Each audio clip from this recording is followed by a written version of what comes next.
Si tu veux passer d'une vie subie à une vie choisie pour commencer à vivre intensément et plus forcément subir les schémas qu'on t'a imposés jusqu'ici, je vais te présenter une matrice vraiment simple que j'utilise personnellement depuis l'âge de 14 ans.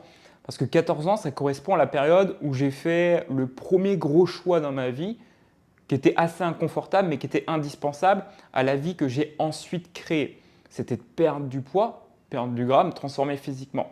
Et cette matrice va t'aider aujourd'hui à designer, construire une vie qui t'inspire vraiment.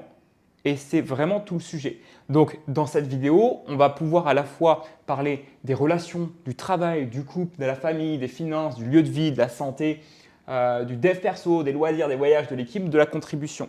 Donc tu vois, c'est pour toucher une sphère assez large de ce qui peut être actuellement dans ton quotidien. Attention, dans cette vidéo, l'idée, ce n'est pas de te dire de tout plaquer du jour au lendemain. Tu le peux si c'est ton choix. J'ai souvent fait ça à certaines périodes de ma vie. Mais quand je prends un petit peu de recul et que je regarde mon quotidien, ce qui m'a permis d'en arriver là, ce n'est pas toutes les décisions sur un coup de tête que j'ai prises. C'est toutes les petites actions que j'ai répétées inconsciemment, les petits choix que j'ai faits stratégiquement qui m'ont permis petit à petit d'aller construire une vie davantage choisie. C'est d'ailleurs pour ça que j'ai intitulé mon livre qui est disponible sur Amazon « Une vie choisie » que tu peux retrouver directement dans la description de cette vidéo. D'ailleurs, si tu n'es pas abonné et que toi aussi de ton côté, ton but, ce n'est pas simplement de vivre ta vie, mais vivre celle qui te correspond, vivre intensément, parce que la vie, tu le sais comme moi, elle est courte, prends le temps d'aller lire mes autres vidéos et surtout, abonne-toi. Ça va être utile pour la suite des choses. Donc, cette matrice, elle est relativement simple. Elle se compose de 4 cases au total. On y retrouve quoi? L'énergie. En gros, l'énergie, j'entends par là, ce qui aurait tendance dans ton quotidien à te donner de l'énergie, naturellement. Tu vois, ça te donne de l'énergie quand tu y penses. Et au contraire, ce qui va avoir tendance à t'en enlever. Ensuite, il va y avoir les choix personnels ou les attentes extérieures. En gros, on va pouvoir se poser la question, est-ce que quand tu fais telle action, est-ce que c'est un choix personnel ou est-ce que c'est une attente extérieure? Et bien sûr, on va pouvoir se poser 4 questions en fonction de ce que ça dit de toi. Est-ce que tu vas poursuivre? Est-ce que tu vas questionner, réinventer ou abandonner? Comme je te l'ai dit, tu peux utiliser ça dans différentes sphères de ta vie. Au quotidien, ça peut te prendre moins de 15 secondes pour du coup réussir à prendre une nouvelle décision et avancer finalement dans une vie qui t'inspire vraiment. Donc, on va prendre des exemples et je vais prendre des exemples qui sont relatifs à ma vie à moi. Tu peux bien sûr mettre sur pause à n'importe quel moment cette vidéo et vraiment te reconcentrer sur toi, ce qui se passe dans ton quotidien. Okay? Je parle du coup de tes objectifs, de ton mode de vie, ce que tu fais en termes d'action au quotidien, mais aussi de tes rêves. Bien sûr, il y a plein de choses, je suis sûr que tu voudrais faire. Peut-être que tu veux te barrer, aller vivre en van, peut-être que tu veux voyager, peut-être qu'il y a plein de choses comme ça que tu t'autorises peut-être pas encore à vivre et du coup, on va aller questionner ça pour voir comment on va pouvoir aller designer cette vie. Du coup, première case, relation. Par exemple, pour moi, lorsque j'étais encore adolescent, jusqu'à peu près 18 ans, j'avais des relations un petit peu comme tout le monde. C'est les relations qu'on se bâtit au collège ou qu'on a par défaut. On les a choisies inconsciemment parce que c'était une période de nos vies qui nous correspondait. Maintenant, à un moment donné, j'ai commencé à travailler sur moi, à perdre du poids, à me transformer. Et finalement, les standards qu'avaient mes relations n'étaient plus forcément alignés avec moi. À ce moment-là, j'ai dû regarder finalement si ça me donnait ou m'enlevait de l'énergie. Et du coup, si c'était un choix personnel ou si c'était lié à des attentes extérieures que je gardais ces relations-là. Pour le coup, au début, normal, ça me donnait de l'énergie, c'était un choix personnel. Et progressivement, ça s'est transformé en peu d'énergie, plus des attentes extérieures. En gros, je passais du temps avec des gens parce que j'étais habitué à passer du temps avec ces mêmes gens, que je n'avais pas forcément d'autres relations. Ça me donnait peu d'énergie quand j'allais dans certaines soirées et en plus de ça, j'y allais parce qu'il y avait des attentes extérieures, c'était normal, c'était mes potes. Du coup, je suis passé par une phase où je me suis questionné, tu te doutes bien, et progressivement, finalement, je me suis rendu compte que ça me donnait peu d'énergie et qu'il y avait des attentes extérieures. Donc, j'ai dû abandonner. Maintenant, même chose par rapport au travail. J'ai toujours eu un travail qui ne me déplaisait pas, mais au fond de moi, j'ai toujours ressenti que j'avais un potentiel de faire mieux. J'étais celui qui performait, qui aimait faire mieux que les autres. Et pour le coup, j'avais cette sensation de jamais être récompensé à la hauteur de ce que je valais, simplement. Donc, Aller à mon boulot, ça me donnait de l'énergie, c'est un choix personnel. Mais progressivement, ça m'apportait de l'énergie, mais c'était plus une attente extérieure pour faire plaisir finalement à ma famille. Parce qu'en fait, avoir un CDI, un job stable, c'est un petit peu ce que tout le monde veut faire. Et progressivement, même chose, ça m'a donné de moins en moins d'énergie parce que je n'avais pas l'impression d'être au bon endroit. Et c'était même plus un choix perso. Du coup, je suis tombé dans cette case et j'ai dû abandonner. C'est pour ça que je suis passé par différents métiers dans ma vie avant de commencer à entreprendre, à lancer mes propres activités en ligne. Et du coup, j'ai fait exactement la même chose dans tout. Le couple, à un moment donné, j'avais une relation qui me donnait de l'énergie et c'était un choix personnel. Et progressivement, ça s'est tourné en peu d'énergie. C'était encore un choix perso, mais du coup, quand tu perds de l'énergie, c'est là qu'il faut réinventer. Et du coup, c'est pour ça qu'aujourd'hui, quand tu es dans une relation, rien n'est figé. C'est-à-dire que ce n'est pas parce que tu es en relation que tu es attribué automatiquement toute ta vie à cette personne-là. Et à ce moment-là, même chose, j'ai dû abandonner. Petit cut au montage, j'en profite pour mettre un disclaimer.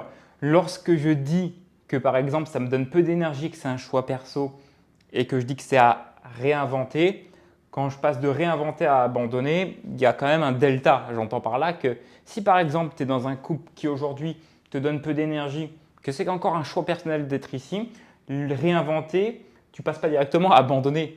Il y a des étapes. Peut-être que tu peux réinventer ta relation de couple. Peut-être que tu peux réintroduire davantage d'activités. Peut-être que tu peux davantage parler avec la personne avec qui tu es en couple. Tu vois, en gros, l'idée, ce n'est pas de passer du coq à l'âne, du noir au blanc, du blanc au noir. Pas du tout. Il y a toujours une phase de transition. Attention, elle n'est pas obligatoire. Mais tout ça pour dire que avant de tout abandonner, avant de mettre une croix sur quelque chose qui de base était important pour toi, tu peux trouver toujours un moyen de questionner ou réinventer pour que ça corresponde mieux à ce qui est important pour toi. Et s'il y a d'autres personnes qui sont comprises dans ça, aussi aux attentes des autres personnes. Il faut savoir un truc, c'est qu'à chaque fois que tu abandonnes quelque chose, ça te permet de faire grandir autre chose dans une autre sphère de ta vie. Et c'est à ce moment-là précis que tu peux réinventer ta propre identité. Un changement identitaire, ça commence par ça. Et en fait, quand tu fais ça dans chacune des sphères de ta vie, du moins là où est-ce que tu sens que c'est indispensable, c'est pour ça que je vais t'inviter à travers de cette vidéo à te questionner sur différentes sphères de ta vie, ça te permet de changer de paradigme et du coup de changer ton identité entièrement. Tu reconstruis une version de toi sur laquelle tu es beaucoup plus aligné. Donc tu as vu, la matrice elle est très simple. Il y a 4 cases et tu peux les reproduire. La première case, énergie plus choix personnel. Tu poursuivras finalement ce que tu fais, ton rêve, etc. Deuxième case, en haut à droite, énergie plus attente extérieure. Ici, à questionner. En gros, il y a un décalage entre ton énergie et ce que les gens attendent de toi. Pour te donner un exemple très simple par rapport à ça, je vais le faire avec mon lieu de vie après. En bas à gauche, peu d'énergie plus choix perso. Ici, il faut à chaque fois que tu réinventes. Et là, je te le donne ici par rapport à moi. Je suis en ce moment, au moment où je tourne cette vidéo, à Dubaï, tu vois. On pourrait se dire sur le papier, je coche les cases, tout va bien. C'est un lieu où il y a beaucoup de personnes qui ont de l'ambition. Il fait beau toute l'année. Pour autant, au début, quand je suis arrivé, ça me donnait beaucoup de l'énergie. Et la vie, c'est beaucoup des phases, tu sais, en tout cas pour ma part. Et en ce moment, je suis plus dans une phase où ça me donne un peu moins d'énergie qu'au départ. Mais par contre, c'est toujours un choix perso. C'est-à-dire que là, je pourrais déjà partir. Du coup, ça a réinventé. Je dis réinventer pourquoi? Parce qu'en fait, je peux choisir d'être ici 1 mois, 3 mois, 6 mois de l'année et passer une autre partie de mon année dans un autre lieu. Par exemple, en ce moment, j'ai envie d'aller à la montagne, j'ai envie d'aller me promener, d'être en nature. Là, du coup, ça me permet de réinventer finalement mon mode de vie et passer à la fois du temps à Dubaï et du temps dans un autre pays. Je vais essayer de te trouver un autre exemple pour énergie et attente extérieure. Regarde, je te donne mon exemple par rapport aux finances. Finances qui se relient assez facilement au travail. Par rapport aux finances, j'ai toujours eu des objectifs assez ambitieux. Et c'est OK. Si tu as des objectifs ambitieux, je t'invite à questionner cette ambition. Ce qui me donnait de l'énergie, c'était de penser à, par exemple, dépasser les 100 000 euros par mois. Ça, c'était l'un de mes objectifs, l'un de mes rêves. Par contre, des fois, je sentais une sorte de déséquilibre et une incohérence puisque à certains moments donnés de ma journée, j'ai envie de poursuivre ce rêve de gagner 100 000 euros par mois et plus. Et d'un autre côté, cette vie plus tranquille, plus zen, où je ne me prends pas la tête sur combien je gagne, mais où quand même j'ai un train de vie qui me correspond, ça m'attire aussi. Et du coup, c'est là où je me pose la question, est-ce que c'est vraiment ce que je veux ou est-ce que c'est des attentes extérieures? Et finalement, quand je prends un petit peu de recul, que je vais voir par exemple sur les réseaux sociaux des personnes qui gagnent beaucoup d'argent, là, ça vient m'inspirer. Et c'est là où il faut questionner. Pourquoi? Parce qu'il y a une partie de moi qui le veut et une autre partie qui ne le veut pas. Je l'appelle du coup mon ego. Mon ego, c'est cette partie qui veut gagner 100 000 euros par mois et plus. Et pour autant, de l'autre côté, mon cerveau ne me dit pas ça. Et finalement, c'est plus quand j'ai tendance à me comparer, à voir des autres qui ont cette somme d'argent, qui ont ce business qui génère plus d'argent que moi, que ça fait en sorte que ce n'est pas un alignement complet. Donc, c'est très simple. Comment je m'y prends? Je questionne.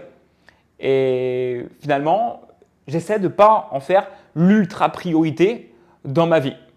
En fait, la partie finance et gagner plus d'argent n'est pas une des valeurs importantes, les plus importantes pour moi. Avant ça, il y a mon temps, ma liberté, ma santé, les voyages, la spiritualité, etc. Tu vois, donc c'est pour ça que c'est hyper important de pouvoir replacer finalement tout ce qu'on a tendance à faire de manière logique et normale dans son quotidien pour aller construire la vie qu'on veut vraiment. Je ne sais pas si j'ai tout fait.